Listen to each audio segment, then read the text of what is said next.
Miracles Happen, Mary Kay Ash book, You Can Do It, Chapter 1. There are four kinds of people in this world: those who make things happen, those who watch things happen, those who wonder what happened, and those who don't know that anything happened. I knew from a very early age that I wanted to be first on that list, those that who make things happen. And in years since, I've learned that people who do succeed are set apart by their personalities, objectives, and abilities. Specifically, that means they have this enthusiasm with purpose, discipline, willingness to work, to serve, to learn, determination, appreciation of others. I said that I learned my lesson. I learned this lesson. I did not say that it came easily and dropped into my lap. When I was 7 years old, my daddy came home from the sanatorium, and although 3 years treatment had arrested his tuberculosis, he was not completely cured. During the rest of my childhood, he remained an invalid and in need of great deal of tender loving care. All those years, my mom was the sole support of our family. She had been trained as a nurse and eventually found a job as the manager of a restaurant in Houston.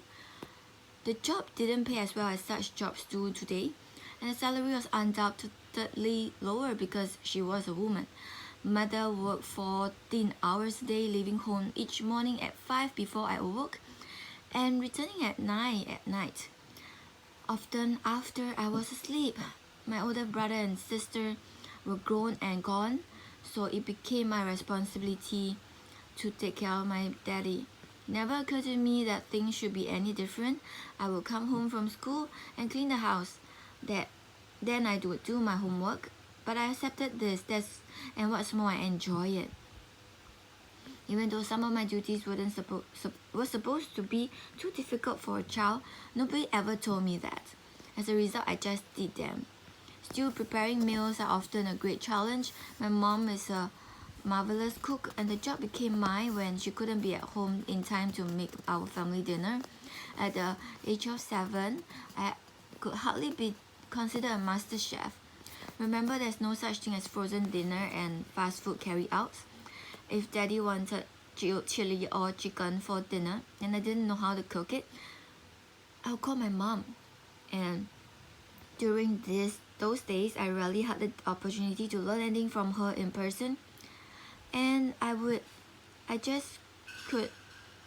she just couldn't be there to teach me. But how often I had said since then, thank God for the telephone. It became my lifeline and my primary contact with my mother. Whenever I called her, she found a way to make time for me and patiently explain what I had to do. Mother, hi, Daddy wants potato soup tonight. Potato soup? Okay, honey, first get out the big pot, the one you used yesterday. Then you put 2 potatoes. She go through every step one at a time, trying to think of everything I would need to know.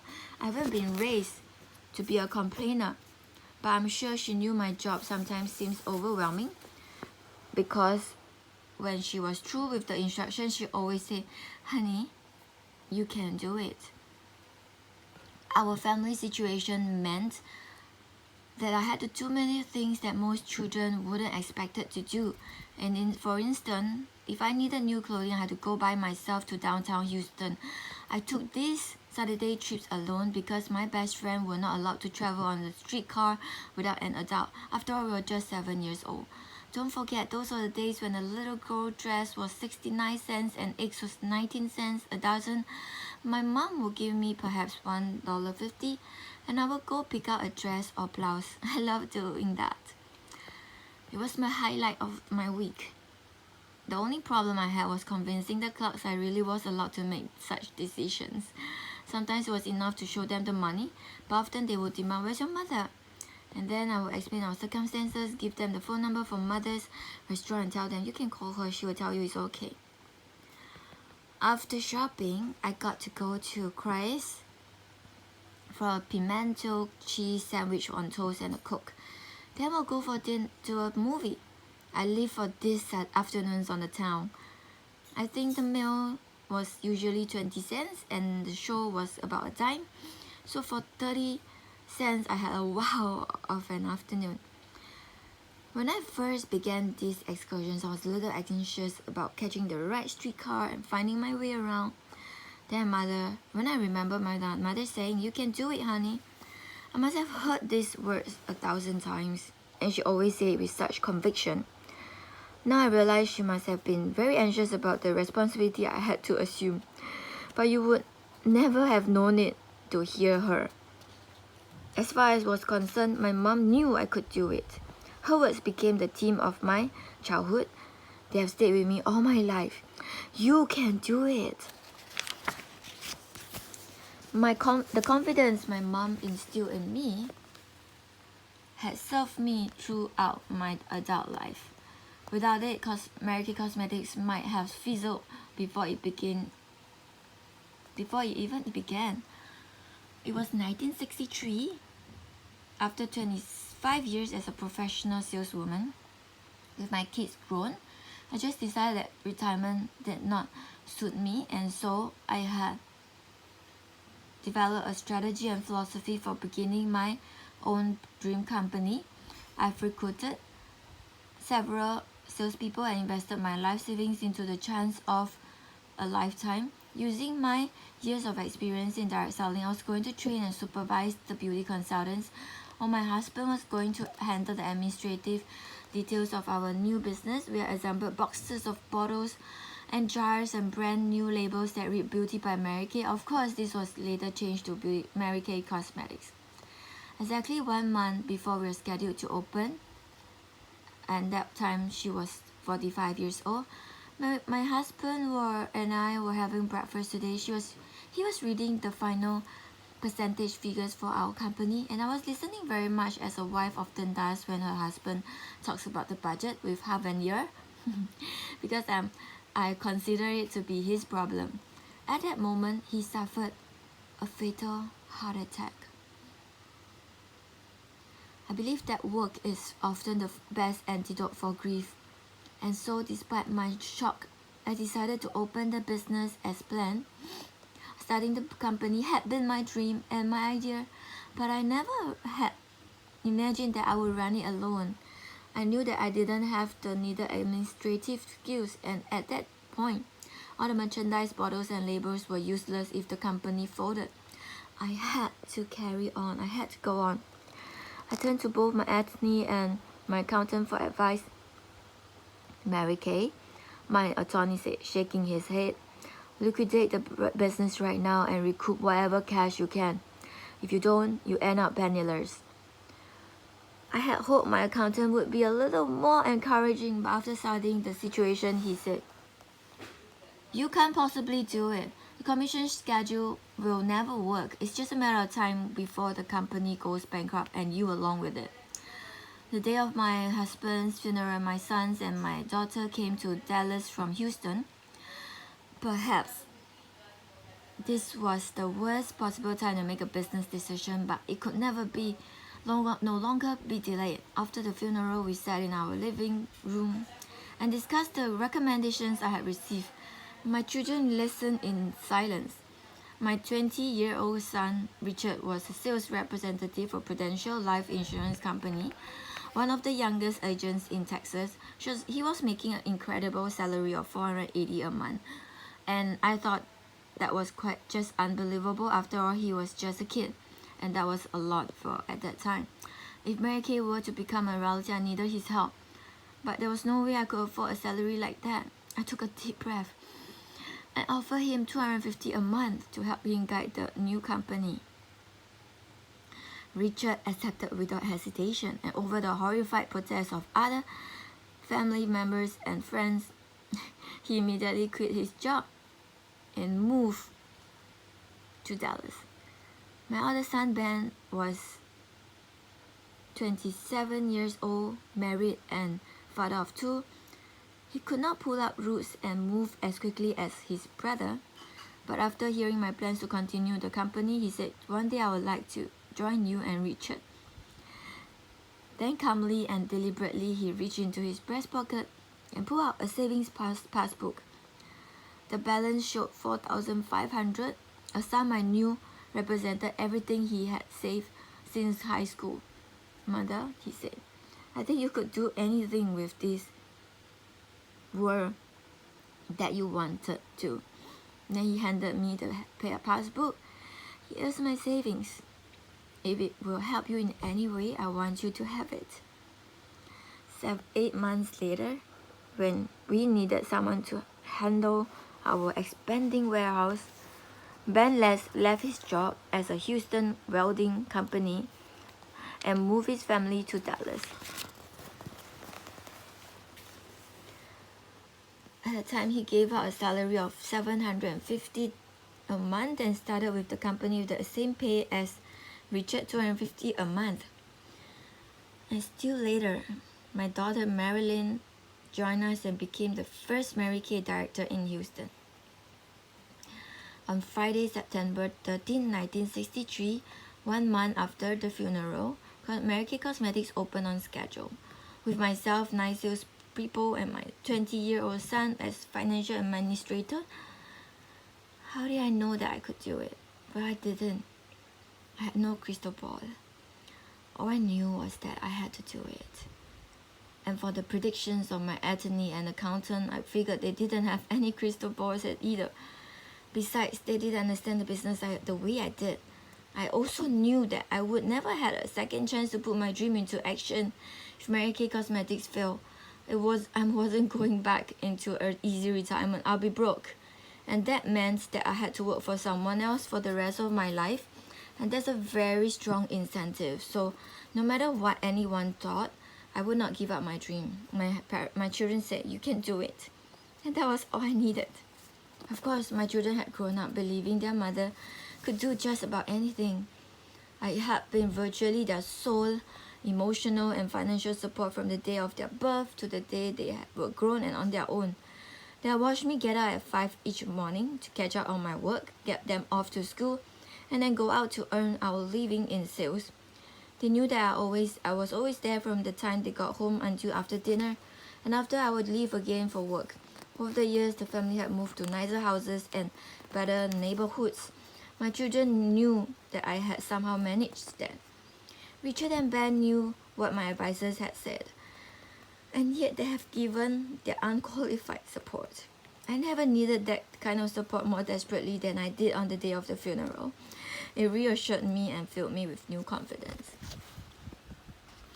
"Mother," Richard had gently said as he put his arm around my shoulders, "Ben and I had talked about this. All our lives, we watched you made a success out of everything you've done. If you could be successful working for someone else, we know you can do even better working for yourself. It's just possible that at that time the boys had a little more confidence in Mary Kay Dream than Mary Kay did. I knew my way around direct sales, and I knew the ideas I had built into my company were good and just. But a company administered by a 20-year-old boy. Only yesterday, Richard had been a teenager wanting nothing more than a motorcycle. Yes, he had been a good student, but helped me successfully operate a business. I honestly couldn't see Richard replacing my late husband in that role. I told myself it will be a miracle. But I had mistrusted God. I should have known that when God closes a door, He always opens a window. I might not have realized how much ability Richard had, but God did. He had prepared Richard and placed him in a position to help me work our company. 5 years after we opened, Richard was given Man of the Year award by the American Marketing Association. At that time, he was the youngest man ever to receive the honor.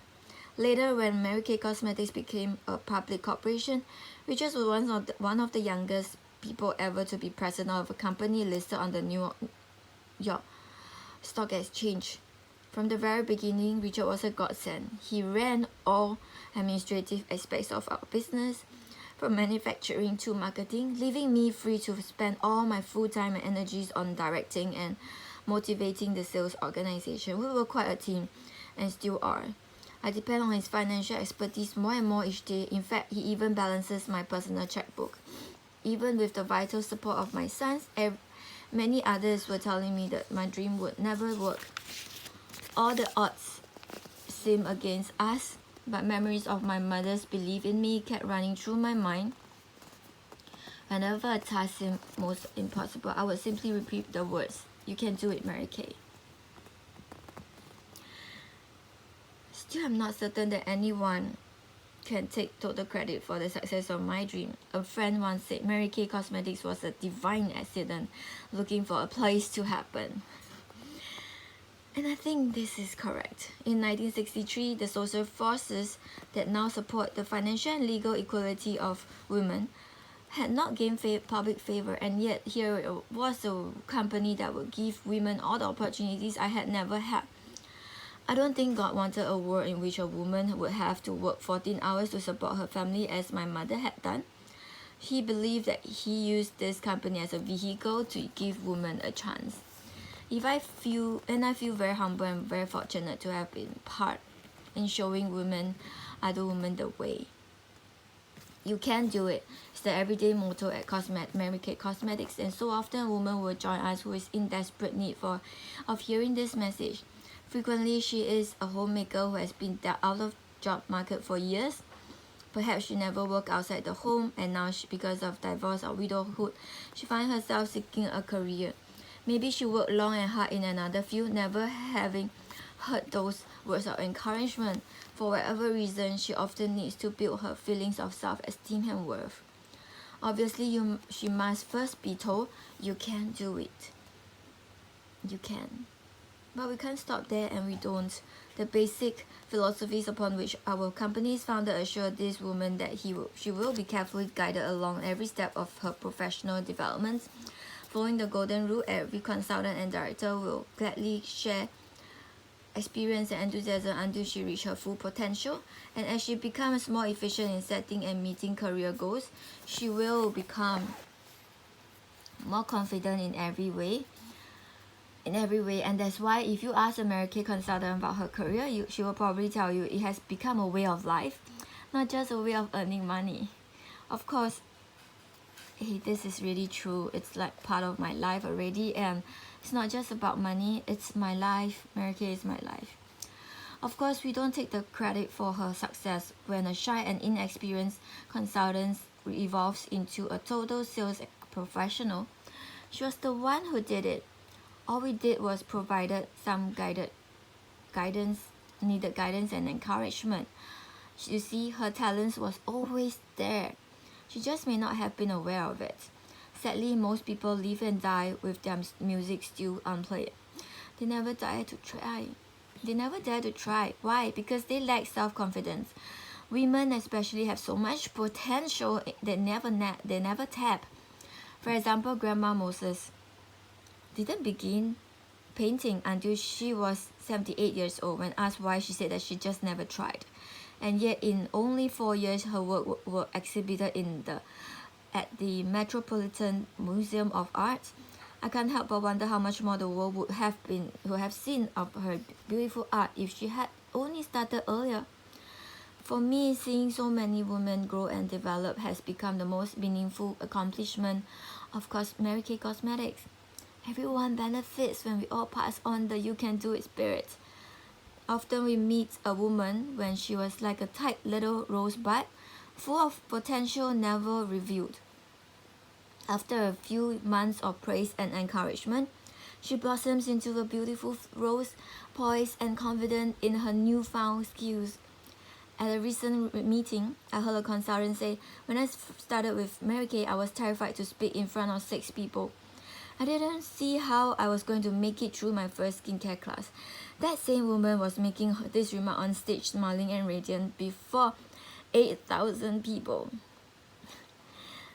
I think it's obvious that someone did a very good job of telling her you can do it. If you ever come to visit Mary Kay headquarters in Dallas, you may see someone wearing a diamond pin in the shape of a bumblebee. Be assured, she is one of the most top performers. Within our organization, the bumblebee has become a ultimate symbol of accomplishment. We selected it because of what a bumblebee represents for all women. You see, years ago, aerodynamic engineers studied this creature and decided that it simply should not be able to fly. Its wings were too weak and the body too heavy for flight. Everything seems to tell the bumblebee you never get off the ground. But I like to think that maybe, just maybe, our divine creator whispered, "You can do it." And so it did. Thank you for listening to the whole entire chapter of Mary Kay Ash book, Miracles Happen, and see you again.